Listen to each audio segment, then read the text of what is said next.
Hey guys, in our previous video, we saw how to create a simple paginated report using Power BI services. And today we will see how to do the same using a report builder. Okay, so as we know, a Power BI report builder is a separate product. We have to install it and make sure you are signed in with the same account as you use in Power BI services. Okay, so now once we open the report builder, file, new. So let me create a blank report. So our first step will be to connect to a data source. So let me right click and we have these three options. I'm going to connect to an existing semantic model which is available in my Power BI services. So I'll go with semantic model. So now I have to select my workspace and the semantic model available in the workspace. So I'm going with demo. I'm going to use sales dashboard, the same dashboard which we used previously.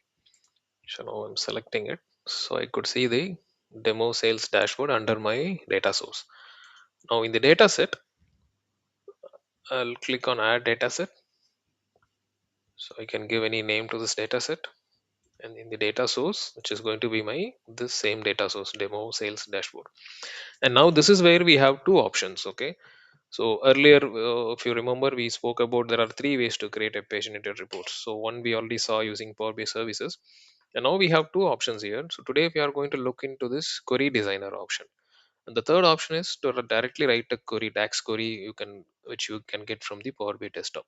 But today we'll focus on this query designer. So let me directly go to query designer.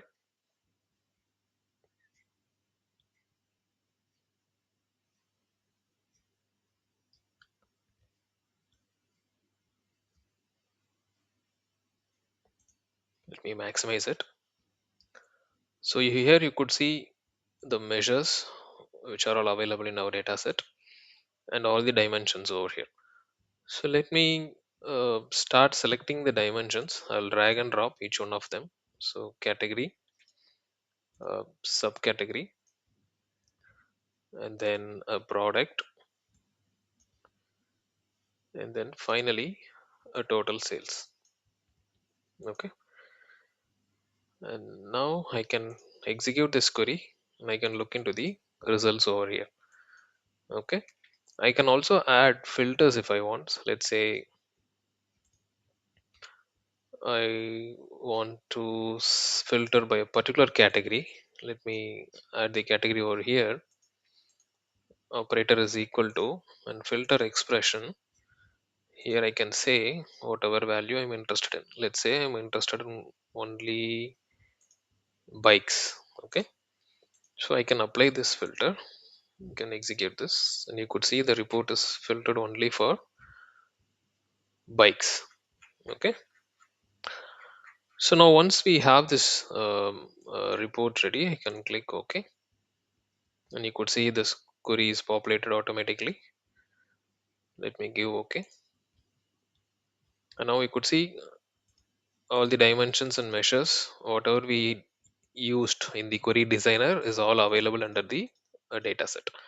And now we can simply create a tabular report and I can drag and drop all these fields. So let's me create a table. So I'll add category, I'll add subcategory, product name. So now I need one more column. So just right click here, insert column to the right. So I'll add sales as my measure. Okay. I'll also give a title to this report. Let's say sales report. I'll make it bold. I'll reduce the font size to 20. I will also insert an image.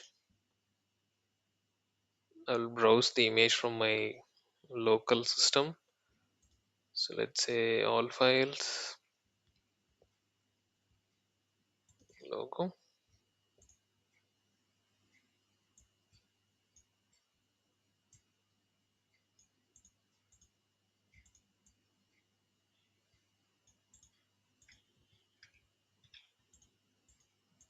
Okay. So now I can click on this and I can select the entire table, and we can look into the properties of these tables. So if you want to apply any filters over here, or if you want to sort, uh, so you can do all kind of operations. So we have a simple table with a title and a logo. So let's go ahead and run this report, and we'll have a quick preview of this report.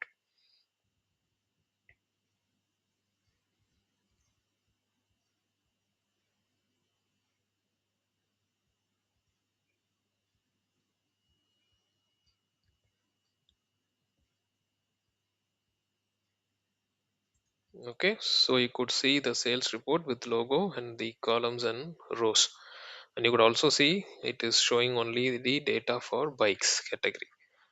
Which, so this is how you could see a preview over here, and you can even do an export, and you can verify the content or you can print it.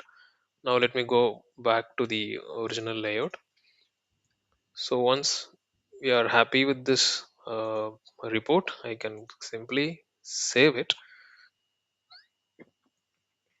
So the extension will be RDL. So let me call this as my sales report one. Since I already have a sales report, I'm just giving it as underscore one. So I will save this. That is for my local reference. At the same time, I will also publish this to my workspace.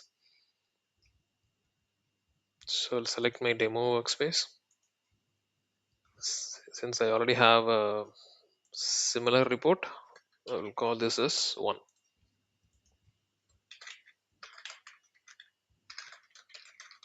Sales report one. Publish. So let's go back to our workspace, demo workspace. We should see sales underscore report underscore one. So let me open this report.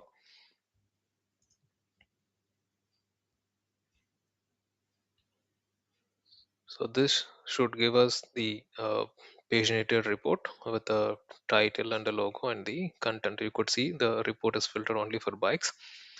And now if I go back to, I mean, you also see options like exporting this report, or you can even subscribe to report via email. So now if I go back to file, you see an option called edit in report builder, since this was built in report builder and published to the workspace.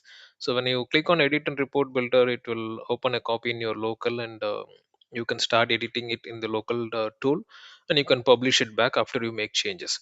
Or you can even download this report, and this will give you an RDL file, which we saw earlier. So similar kind of RDL file. Again, you can open the same RDL in your local report builder, or you can share it with someone else, so they can edit and publish it. Whereas if I go back to the report which we created in our first video directly, you will see view or edit option over here. Since it was created directly on the Power BI services, you can edit it directly over here, but the recommended option is to create it via report builder and publish it to the workspace. Hope we got some basic understanding of how to create a simple report using report builder. Please do let me know in the comment section for any clarification. Thanks for watching.